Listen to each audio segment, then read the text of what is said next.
అదే RTV app వార్తల్ని క్షణాల్లో చదివే అవకాశం ఉంటుంది. ఒక న్యూస్ పేపర్, ఒక టెలివిజన్ ఛానల్ మీ చేతుల్లో ఎప్పుడూ ఉంటాయి.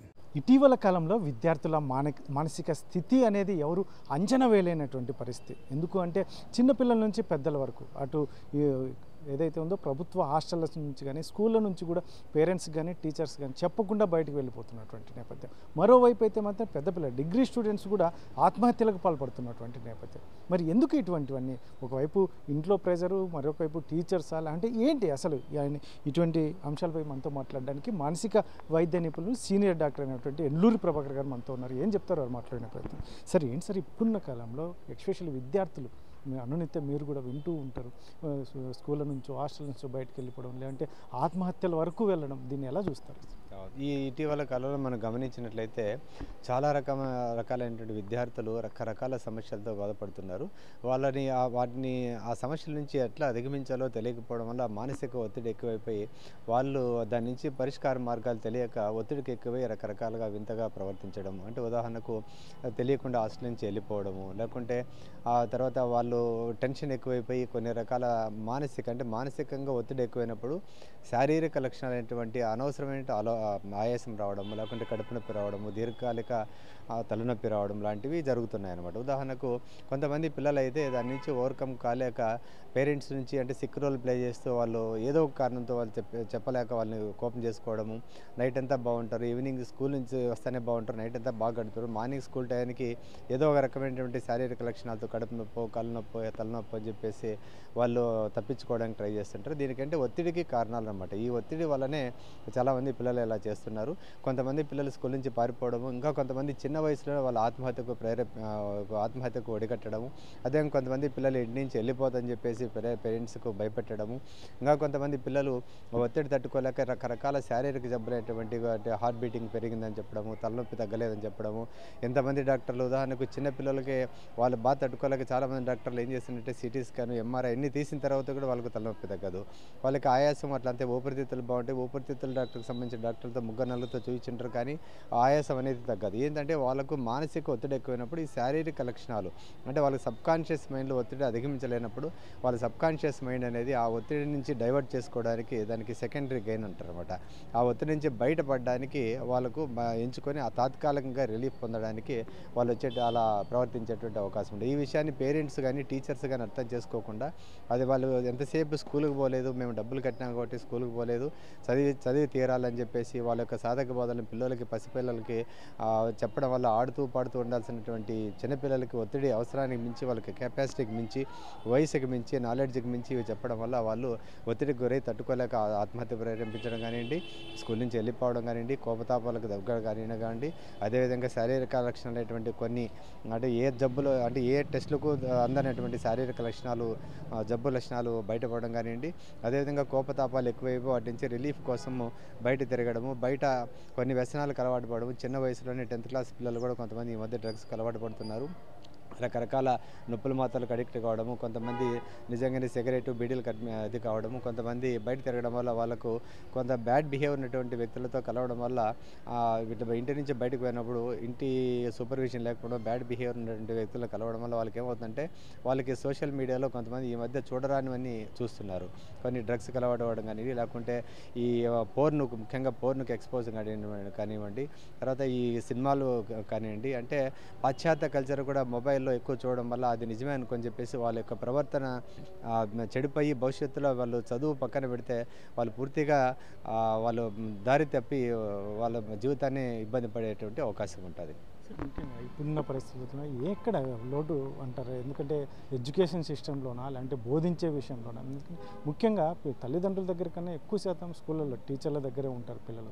ఇటువంటి పరిస్థితుల్లో వాళ్ళ విధానం ఏదైనా స్కూల్స్ కావచ్చు, మేనేజ్మెంట్స్ కావచ్చు, లేదంటే టీచర్లు ఎలా దీన్ని తీసుకోవాలండి? యాక్చువల్గా ఇది చాలా మంచి క్వశ్చన్. ఎందుకంటే యాక్చువల్గా మొత్తం ఏ తల్లిదండ్రులైనా ఎవరైనా టీచర్లైనా కూడా సమస్యలు అన్నీ వచ్చినాక పూర్తిగా సమస్య ముంచిపోయిన తర్వాత, పిల్లోడు పూర్తిగా చెడిపోయిన తర్వాత దానికి పరిష్కారం ఆలోచిస్తున్నారు. కానీ ముఖ్యంగా ఇప్పుడు పేరెంట్స్, తర్వాత గురువులు జీవితంలో ఫస్ట్ పేరెంట్స్ కన్నా ఎక్కువసేపు ఇప్పుడు లైఫ్లో గమనించినట్లయితే స్కూల్లో దాదాపు మార్నింగ్ 8 నుంచి స్టార్ట్ అవుతుంది.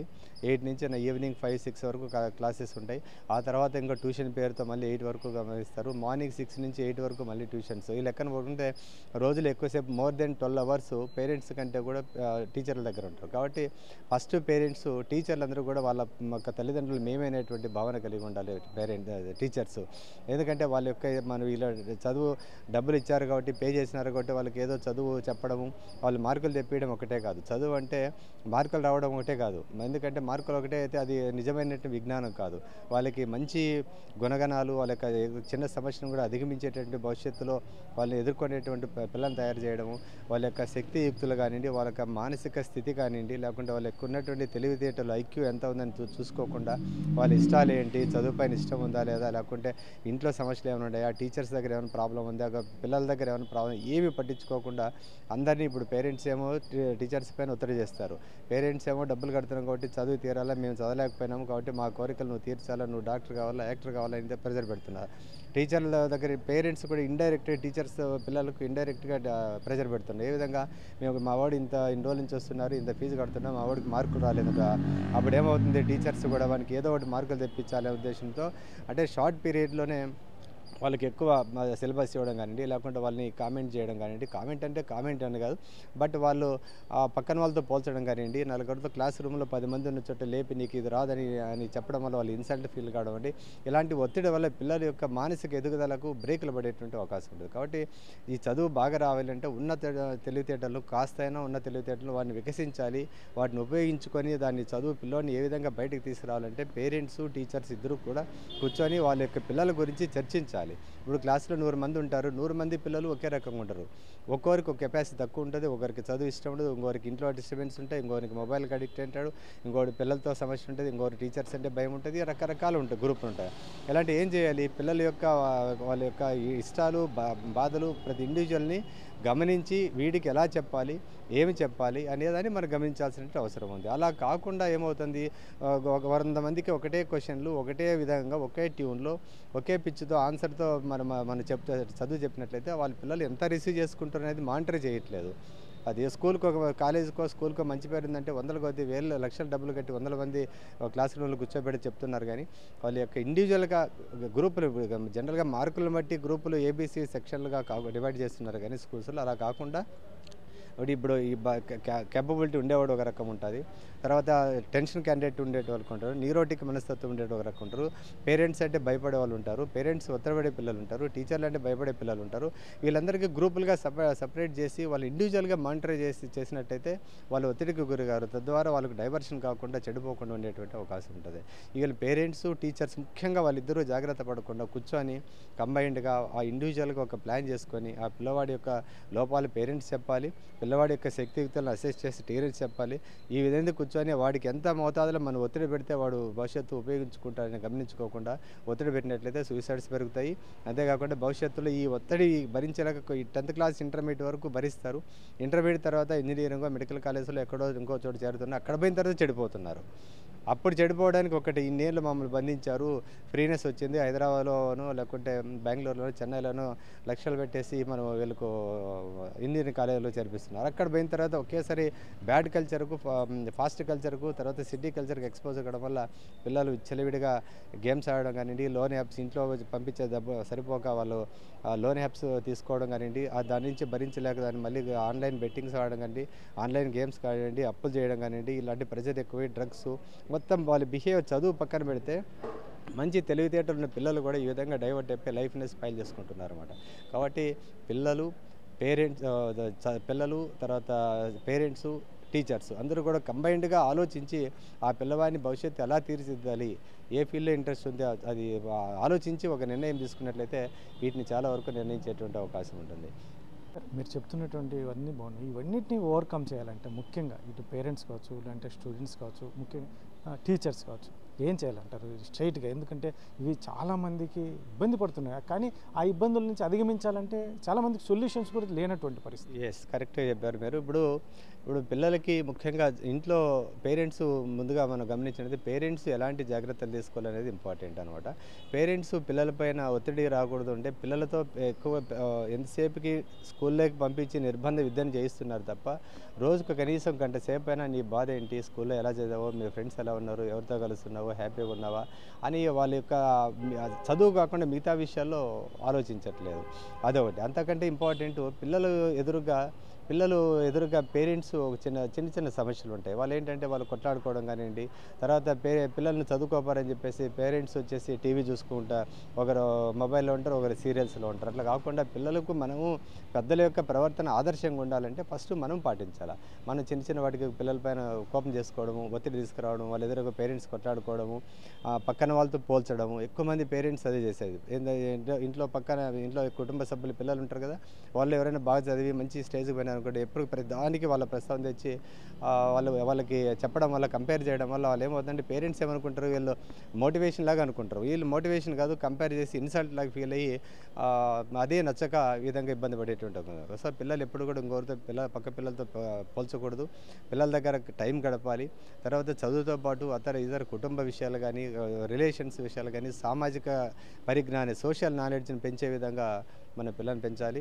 అదేవిధంగా పేరెంట్స్ పిల్లలకి హాస్టల్లో జరిపించేసి ఆఖరికి ఇంటికి వచ్చినప్పుడైనా ఏదో అక్కడ కష్టపడిపోతుందని చెప్పేసి ఇంటికి వచ్చినప్పుడు 24 గంటలు మొబైల్ అలౌ చేయడం కానివ్వండి, అదేవిధంగా హోటల్స్కి ఎక్కువ తీసుకుపోయి జంక్ ఫుడ్స్ లాంటివి తినడం కానివ్వండి. చాలామంది పేరెంట్స్ ఈ మధ్య కొంతమంది చెప్తుంటారు, వాళ్ళు పిల్లలు ఏంటంటే ఇంటి నుంచి వారానికి ఒకసారి హాస్టల్కి పోతే ఇంటి నుంచి మంచిగా అమ్మ చేతి వంట తీసుకుని పోయే వాళ్ళు తక్కువైపోయినారు. పోతూ దారిలో హోటల్లో జంక్ ఫుడ్స్ తీసుకొని పోయి పార్సల్ తీసుకుపోయి బాక్సులు ఇస్తున్నారు. బట్ ఇదంతా కూడా ఈ కల్చర్ మారాలి. ఫుడ్ హ్యాబిట్స్ మారాలి, స్లీపింగ్ హ్యాబిట్స్ మారాలి. తర్వాత మన వాళ్ళకి కమ్యూనికేట్ చేసే విధానం మారాలి. పిల్లలతో మనం పెద్దవాళ్ళు ట్రీట్ చేసే విధానం మారాలి. పిల్లల ఎదురుగా ప్రవర్తన కూడా మంచిగా ఉండాలి. సరే, ఓవర్ ఎక్స్పెక్టేషన్స్ ఉండేసి పక్కన వాళ్ళతో కంపేర్ చేసి మేము చదువుకోలేకపోవడానికి డబ్బులు లేవు, మా నాయన చదివించలేదు, కానీ మా దగ్గర డబ్బులు ఉన్నాయి, మీకు ఇంత ఖర్చు పెడుతుందని నిర్బంధంగా వాళ్ళపైన ఒత్తిడి పెడితే బాగుపడేదానికంటే చెడిపోయేటువంటి అవకాశం ఉంటుంది అనమాట. అదేవిధంగా టీచర్స్ కూడా అంతే. టీచర్స్ వాళ్ళు ఈ పేరెంట్స్ డబ్బులు ఇచ్చినారు కదా అని చెప్పేసి మనం పిల్లలపైన ఒత్తిడి పెట్టకూడదు. పేరెంట్స్ని పిలిచి మీ పిల్లవాడి ప్రవర్తన ఎలా ఉంది, క్లాస్లో ఎలా గ్రాస్ చేస్తున్నాడు, వాడి సోషల్ రిలేషన్స్ ఎట్లున్నాయి, వాడి యాటిట్యూడ్ ఏంది, పిల్లల్ని కూడా మీ ఇంట్లో ఏమైనా సమస్యలు ఉన్నాయి, ఏ విధంగా ఇబ్బంది పడుతున్నారు అని దగ్గర తీసి వాళ్ళలో ఉన్నటువంటి అవుట్లెట్ అనేది బయటికి వాళ్ళు ఉన్నటువంటి ఎమోషన్స్ తీయాలి. టీచర్ అని పిల్లలు కూడా ఇప్పుడు ఎట్లా అయిపోయినారంటే ఒక డౌట్ అడగాలంటే ఒక ఇన్సల్ట్ ఫీల్ అవుతారు. ఒక డౌట్ అడగాలంటే ఏమవుతుంది, పక్కన వాళ్ళ దగ్గర అవమానంగా వేసి ధైర్యంగా ఒక డౌట్ అడగలేకపోతున్నారు. అలాంటి ఉన్నటువంటి సున్నితమైన మనస్తత్వం ఉన్నటువంటి పిల్లలు ఎదురుగా పేరెంట్స్ కంటే ఎక్కువ పేరెంట్స్ చెప్పలేని టీచర్ కూడా అడిగి తెలుసుకునేటట్టుగా ఉండాలి. అంటే టీచర్ ఎప్పుడు కూడా ఏదో బాస్ లాగా లేకుంటే ఇంకోలాగా భయపడే, టీచర్ అంటే కొడతారు లేకుంటే వాళ్ళని అరుస్తారు అనే విధంగా ఉండదు. పిల్లలు ఎప్పుడు కూడా ప్రతిదీ కూడా వాళ్ళు తప్పులు చేసినా, వాళ్ళకి లోపాలు ఉన్నా, భయం ఉన్న టీచర్స్ కానీ పేరెంట్స్ కానీ చెప్పేటట్టు మన ప్రవర్తన ఉండాలి. టీచర్స్ ప్రవర్తన అలా ఉండాలి, అదేవిధంగా పేరెంట్స్ ప్రవర్తన అలా ఉండాలి. ఎప్పుడైతే పిల్లోడికి వాళ్ళలో ఉన్నట్టు సాధకవాదాలు, ఇబ్బందులను, డెఫిషియన్సీని మనం బయటకు తీయలేకపోతామో అప్పుడే వాళ్ళలో సమస్యలు పెరుగుతాయి అన్నమాట. సో అది ఓవర్కమ్ కాలేకనే పిల్లలు ఇంటి నుంచి పారిపోవడము, సూసైడ్ చేసుకోవడము, అనవసరంగా ఏం లేకుండా కూడా ప్రాబ్లం ఉన్నట్టు ఒక సిక్ రోల్ ప్లే చేయడము, ఇవన్నీ తట్టుకోలేక చిన్న వాటికి డ్రగ్స్కి అడిక్ట్ కావడం, ఈ విధంగా లైఫే ట్రాక్ మారిపోయేటువంటి అవకాశం ఉంటుంది అనమాట. సో ఇవన్నీ తీసుకుంటూ మనం ఆహారపు అలవాట్లు కానివ్వండి, తర్వాత రిలాక్సేషను. ఇప్పుడు ఎంతసేపు చదువు లైఫ్లో ఇంపార్టెంటే, కానీ అంతకన్నా ఇంపార్టెంట్ లైఫ్ ఇంపార్టెంట్. కాబట్టి వాళ్ళకి కొంత రిలాక్సేషన్ మెథడ్స్ అనేటువంటి రోజు ఒక 10 నిమిషాలు ఒక ధ్యానం చేయించడము, ఒక 10 నిమిషాలు వాకింగ్ చేయించడము, ఒక 10 నిమిషాలు లేకుంటే ఏదైనా వాళ్ళకి ఇష్టమైనటువంటి స్పోర్ట్స్ చేయించడం, అవన్నీ ఎక్కడ చేస్తున్నారు. ఒక అర్ధ గంట ఏదైనా రిలాక్సేషన్ ఎక్సర్సైజ్ అంటే వాళ్ళకి టైం యాడ్ ఉంది సార్, పొద్దున్న 6 గంటల నుంచి రాత్రి ఇంటికి 8 వస్తుందంటే వాడు ఒక యంత్రంలాగా పనిచేయాలంటే ఎట్లా? సో కాబట్టి ఇవన్నీ పేరెంట్స్ పిల్లలు జాగ్రత్త తీసుకున్నట్లయితే వాళ్ళ యొక్క బంగారు భవిష్యత్తును మనం చూసేటువంటి అవకాశం ఉంటుంది. ఇది మొత్తం ఏదైతే మానసిక వైద్య నిపుణులు సీనియర్ ఎల్లూరు ప్రభాకర్ అయినటువంటి చెప్తున్నటువంటిది ఒకటే, ఏదైతే ఉందో పిల్లలు బంగారు భవిష్యత్తును కాపాడుకోవాలంటే అటు టీచర్స్ కావచ్చు, ముఖ్యంగా తల్లిదండ్రులు ఇద్దరు కోఆర్డినేషన్తో ముందుకెళ్తే మాత్రం ఏదైతే మనం ముఖ్యంగా అనంతపురం జిల్లాలో వింటున్నది ఈ మధ్యకాలంలో హాస్టల్ నుంచో స్కూల్ నుంచో బయటికి వెళ్ళిపోతుంది, ఎవరికి చెప్పకుండా వెళ్ళిపోతున్నటువంటి పరిస్థితులు. అందులో మరీ ముఖ్యంగా బయట ఎక్కడో చదువుతున్న వాళ్ళు కూడా నా దగ్గరికి ట్రీట్మెంట్ కూడా వస్తున్నటువంటి మానసికంగా డిస్టర్బ్. ఎందుకంటే మొదట్లోనే ఇటువంటివన్నీ పరిశీలిస్తే పేరెంట్స్ కావచ్చు లాంటి ఎవరైనా కూడా అది మొదట్లోనే మనం కంట్రోల్ చేయవచ్చు. అందులో ముఖ్యంగా ఏదైతే ఉందో ఇటువంటి ఈ మధ్య కాలంలో సెల్ అడిక్ట్ కావచ్చు, అంటే పోర్ను, ఇటువంటివన్నీ పెద్ద ఎత్తున అడిక్ట్ అవుతున్నటువంటి నేపథ్యం వీటన్నిటినీ మనం తల్లిదండ్రులుగా, టీచర్లుగా ఒక ఏదైతే ఉందో పర్యవేక్షణ అనేది ఉంటే మాత్రం ఖచ్చితంగా, ఎందుకంటే వారిని మంచి భవిష్యత్తు ఇవ్వడమే కాకుండా చదువులోనే కాకుండా ఇతరత్ర వారికి ఏవైతే టాలెంట్స్ ఉన్నాయో వాటన్నిటిని కూడా కొనసాగిస్తూనే మరోవైపు ఈ చదువును కూడా అద్భుతమైన చదువుకునేలా కూడా మనం రూపుదిద్దేందుకు ప్రయత్నం చేయవచ్చు. ఖచ్చితంగా ఆ దిశగా తల్లిదండ్రులు కావచ్చు, టీచర్లు కావచ్చు, ముఖ్యంగా స్కూల్ మేనేజ్మెంట్ కూడా ఆ విధంగా ఆలోచన చేయాలి అని చెప్పేసి సీనియర్ డాక్టర్ ఎన్లూరు ప్రభాకర్ చెప్తున్నటువంటి నేపథ్యం. కెమెరా పర్సన్ సుధాకర్తో చల్లాకి నాయుడు, RTV, అనంతపురం జిల్లా. మరిన్ని వీడియోస్ కోసం ఛానల్ ని సబ్స్క్రైబ్ చేయండి. లేటెస్ట్ అప్డేట్స్ కోసం వాట్సాప్ ఛానల్ ని ఫాలో అవ్వండి. ఆ లింక్ డిస్క్రిప్షన్ లో ఉంది.